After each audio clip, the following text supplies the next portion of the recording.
madaxweynaha jamhuuriyadda federaalka Soomaaliya mudane Xasan Sheekh Maxamuud ayaa maanta xarunta madaxtooyada ku qaabilay wafdi uu horkacayo wasiiru dawlaha arrimaha dibadda ee dalka India General Vijay Kumar Singh.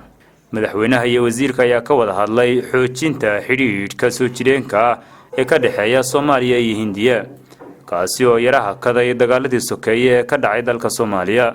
madaxweyne Xasan Sheekh Maxamuud iyo wasiirka ayaa sidoo kale isku afkartay in labada dal ay yeeshaan iskaashi dhinaca kaabayaasha dhaqaalaha, ganacsiga, maalgashiga, iskaashiga dhinaca waxbarashada iyo hirgelinta dugsiyo lagu barto mihnadaha shaqo si loogu sameeyo dhalinyarada adeegyo muhiim ah.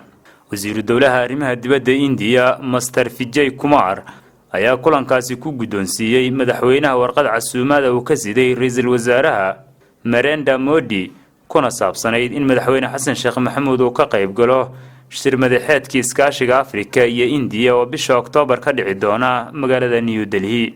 kulankan ayaa waxaa goobjoog ka ahaa wasiirka arrimaha dibadda dawladda federaalka Soomaaliya Cabdisalaan Hadliyo Cumar iyo mas'uuliyiin kale.